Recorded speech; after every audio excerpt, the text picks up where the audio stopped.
Hey everyone, Nigel and Luke here, and welcome to Crime Zone.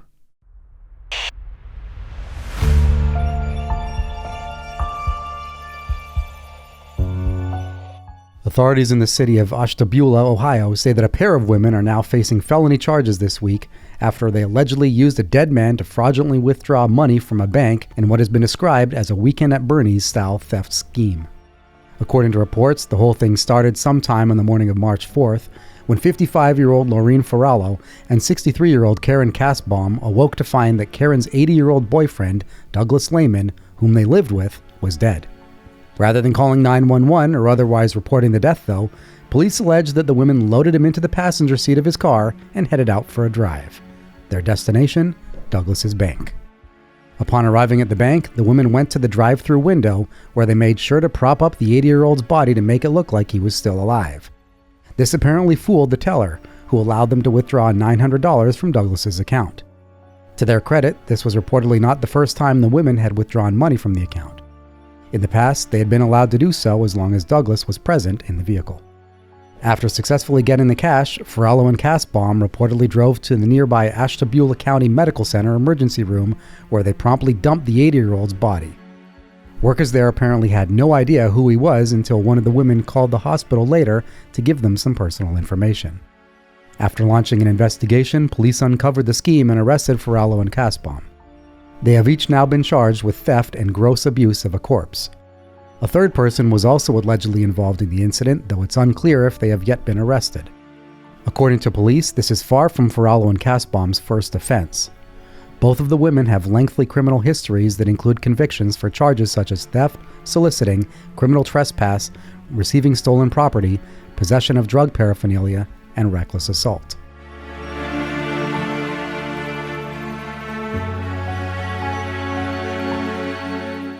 Authorities in Polk County, Florida say that a 28-year-old mother is facing charges this week after she allegedly injected herself into the middle of a fight between teens at a local bus stop. Not to break it up, but to egg it on. According to reports, the whole thing started sometime on the morning of March 1st, when students were waiting for the school bus at a stop in Haines City. At some point, an argument began between a couple of the teens, escalating when they began to throw punches. While most of the adults and other teens at the scene had enough common sense to immediately try and break up the fight, apparently one woman, 28-year-old Tatiana D. Duffy, did not. After the initial fight was broken up, Duffy allegedly began instigating a second brawl, encouraging the mayhem to continue. It appears that Duffy got what she wanted, as footage shot at the scene shows a juvenile in a gray shirt jumping on top of another girl and repeatedly punching her on the ground. During this, Duffy can be seen hovering over the fighting teens, yelling things like, quote, "beat her ass," and attempting to record everything on her own cell phone. When others once again tried to break up the fight, Duffy allegedly decided to get in on the action herself, attacking a minor in a red hoodie. The 28-year-old can also be heard screaming at the juvenile, telling them to, quote, "get the f*** off her," referring to one of the two fighting teens on the ground. When officers arrived at the scene a short time later, one of the juveniles was arrested, as well as Duffy. She is now facing charges of battery and contributing to the delinquency of a minor. The minor suspect, meanwhile, was charged with battery. Speaking about the incident afterward, Haines City Chief of Police Greg Gorick condemned Duffy's actions, saying in part, quote, "the involvement of an adult in encouraging and participating in a teenage fight at a bus stop is unacceptable and deeply concerning. This behavior not only escalates violence, but also fails our community's expectation of an adult's responsibility to help safeguard our children."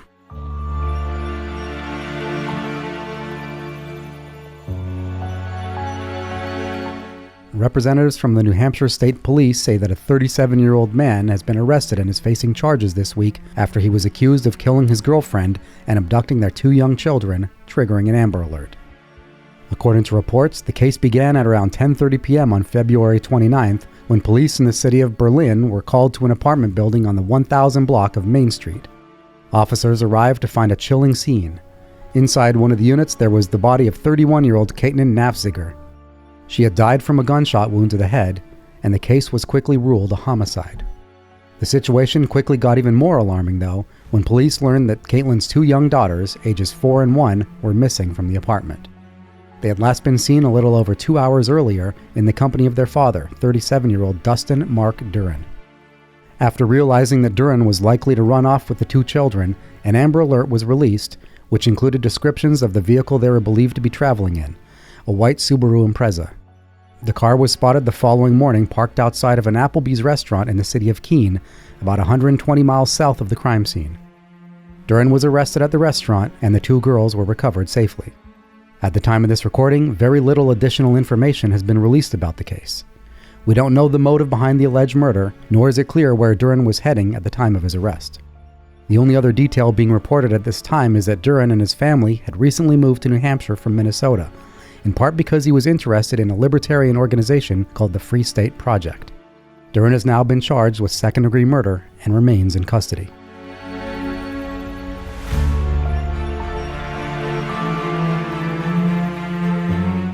Authorities in Santa Barbara County, California announced a major and tragic update in the case of an elderly local woman this week, alleging that her death nearly 2 years ago was actually the result of a twisted murder-for-hire plot, and that 4 people had now been arrested and charged in connection with the case. The whole thing started in late May of 2022, when 96-year-old Violet Alberts was found dead in bed by her caretaker at her home in the community of Montecito.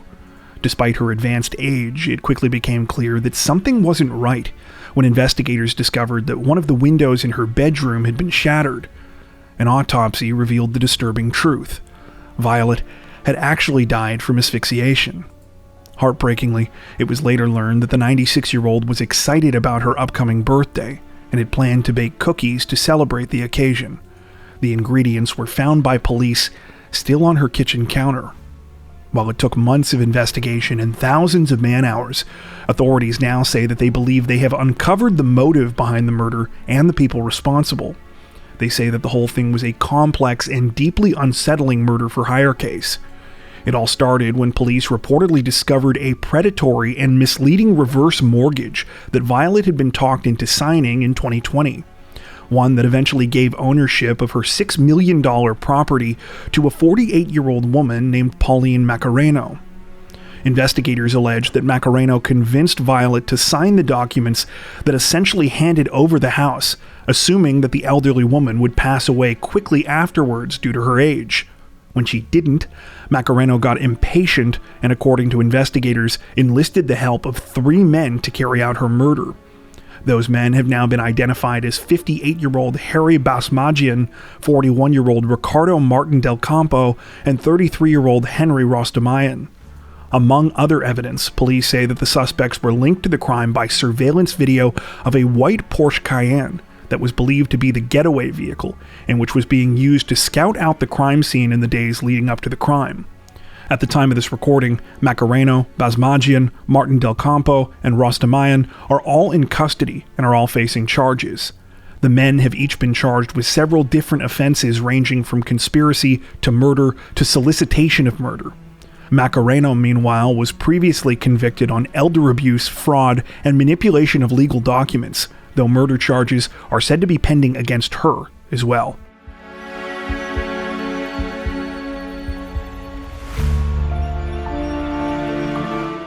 Authorities in Lee County, Florida say that a 22-year-old woman is facing charges this week following a bizarre incident in which she allegedly broke into her ex-boyfriend's home, destroyed a bunch of his stuff, and assaulted him with a bottle of soda. According to reports, the whole thing began on the night of March 1st when the Lee County Sheriff's Office received a call from the victim, who has not been identified by name. The man said that his ex-girlfriend, 22-year-old Akivia Reddick, had broken into his apartment using a hidden key outside and was now causing chaos inside. When a deputy arrived at the scene to investigate, he found the victim outside his apartment complex in the community of Lehigh Acres being chased by Reddick. The officer intervened, though not before the 22-year-old was captured in body cam footage throwing a 2-liter bottle of Sprite at him. According to the boyfriend, this wasn't the only food-related damage that Reddick had done either.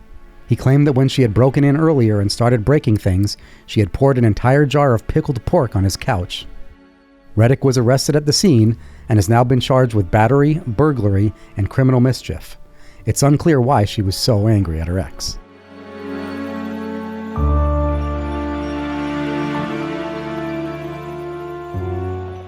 Authorities in Jefferson County, Kentucky say that a 21-year-old man is facing charges after he recently tried to pull off a strange crime in which he attempted to pay for a luxury vehicle with a clearly fraudulent check at a car dealership, then became increasingly belligerent when employees refused to give him one. According to reports, the whole thing took place sometime in the middle of February when 21-year-old Connor Litka walked into Bluegrass Motorsport in the Louisville suburb of St. Matthews. Litka said that he was interested in purchasing a Porsche, and after pointing to a specific vehicle, pulled out his preferred method of payment, a clearly fraudulent check for $78 million. Understandably, the employees at the dealership weren't born yesterday, so they told the 21-year-old they weren't going to be selling him anything and asked him to leave. Seemingly unwilling to accept that his harebrained scheme wasn't going to work, Litka only became more aggressive at this point and reportedly walked to the dealership's parts department. He told workers there that he was, quote, looking for keys, and said he wasn't going to leave until he got his vehicle. Police were called, and Litka was arrested and later charged with criminal trespassing and disorderly conduct. Perhaps the most bizarre thing about the whole story, though, is that this apparently wasn't the first time the 21-year-old had done this. Literally the day before, he allegedly attempted a nearly identical stunt at a Land Rover dealership. The only difference was that time, his check was only made out for $12 million.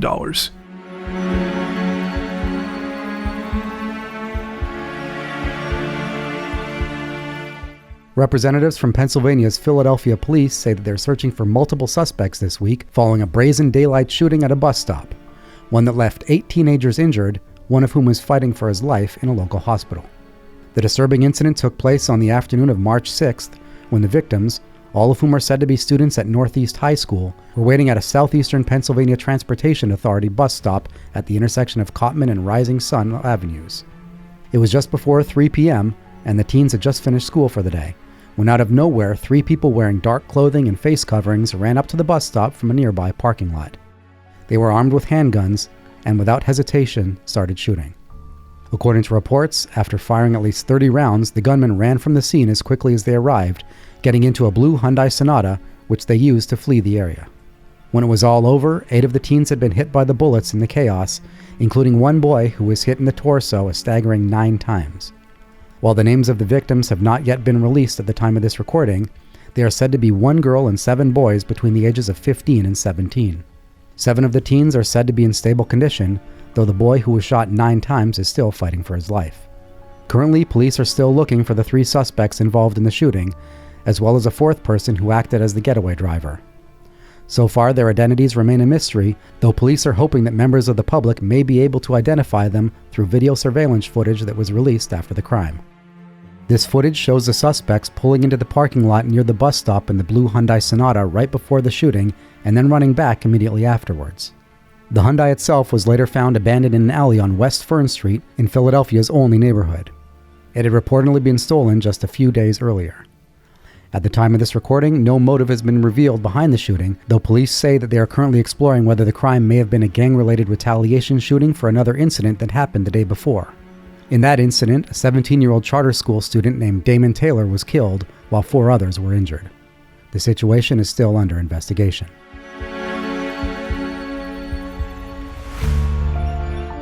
Just after finishing the recording for this segment, we learned that Philadelphia police were holding a press conference where they released new information in the case, so we decided to tack this onto the end to provide you with the most up-to-date details possible.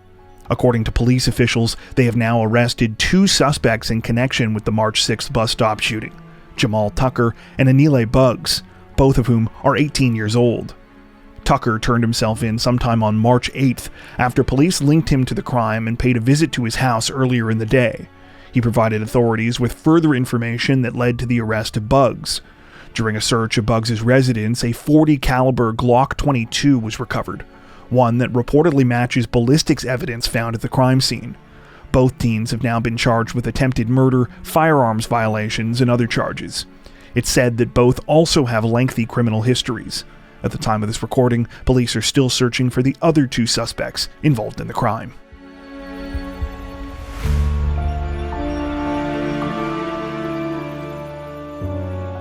Representatives from Ontario's Ottawa police say that they are investigating a truly devastating case this week, after 6 people, 5 of whom were members of the same family, were killed in a stabbing attack inside of a suburban residence. According to reports, the nightmarish situation began at around 10:30 p.m. on March 6th, when police were called to a townhouse on Barrhaven Drive in the Ottawa suburb of Barrhaven. They were contacted by a frantic and terrified 34-year-old man named Danushka Wickramasinghe, who said that he had just arrived to find that his entire family was dead. When officers got to the scene, they found Danushka, who was suffering from serious injuries, including several knife wounds to his face, hands, chest, and back. They also found 19-year-old Fabio De Zoysa, the alleged attacker who was armed with a knife. De Zoysa was taken into custody while Danushka was rushed to a local hospital. Sadly, this was only the beginning though. As officers continued inside, they found the bodies of 6 people. They were quickly identified as Danushka's wife, Darshani, their 4 kids, 7-year-old Inuka, 4-year-old Ashwini, 3-year-old Rinyana, and 2-month-old Kelly, as well as a family friend, 40-year-old Gamini Amarakun. After speaking to Danushka in the hospital, authorities were reportedly able to piece together the harrowing details of what had happened. According to the 34-year-old, like most nights, he had arrived home that evening after a long day at work. However, when he pulled into the driveway, he encountered something unexpected. Fabio De Zoysa, the 19-year-old international student who had been living with him and his family for several months, seemed to be waiting for him in the garage. He was holding a knife. Immediately feeling a sense of panic, Danushka reportedly demanded to know what was going on. De Zoysa apparently lied, saying that everyone was perfectly fine and was just upstairs. When Danushka ran inside to check, De Zoysa attacked him. He was seriously injured, though managed to fight back enough that he was eventually able to get away and call police. Disturbingly, neighbors said that they could hear the father screaming in pain and anguish in the street after realizing what had happened. The situation is even more tragic because Danushka and his family had only recently been reunited. In 2021, he left their native Sri Lanka and came to Canada with the dream of starting a better life for all of them. After 2 long years of hard work, it seemed that he had achieved that dream. He was able to bring over his wife and kids in the summer of 2023.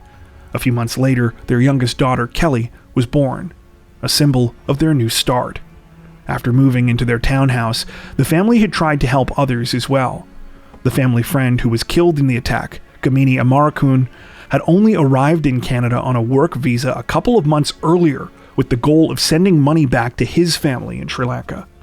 Danushka and Darshani were allowing him to live with them until he got on his feet. Heartbreakingly, they had done a similar thing for their alleged killer. De Zoysa was an international student from Sri Lanka who Danushka reportedly met while attending Algonquin College. The family allowed him to live in their basement while he was in school. According to those who knew them, they treated him like a member of the family. They didn't charge him rent and had recently thrown him a party to celebrate his 19th birthday. While no official motive behind the awful crime has been released, some sources state that De Zoysa may have been suffering from mental health issues. He reportedly cut off all communication with his family in Sri Lanka several months ago, and had also dropped out of school. At the time of this recording, De Zoysa is facing 6 counts of first-degree murder and 1 count of attempted murder. The situation is still developing. Before we wrap up, we'd like to take a second to give a huge shout out to everyone who has made it this far into the video. Seriously, thank you so much for watching. If you found today's upload interesting and informative, we'd be honored if you'd consider liking and subscribing, as well as hitting the notification bell and selecting all notifications to stay up to date with our latest releases. If you're looking for additional ways to help support the channel, we'd love to have you join us over on Patreon.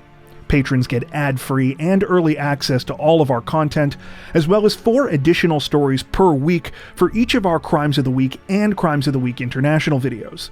You can learn more at patreon.com/crimezone, where you'll also find some of the fine folks whose names are currently on screen. All that being said, we understand that not everyone has the means to support financially, and that's totally okay. We appreciate every like, sub, share, and comment that you send our way. Once again, thanks so much everyone, and take care.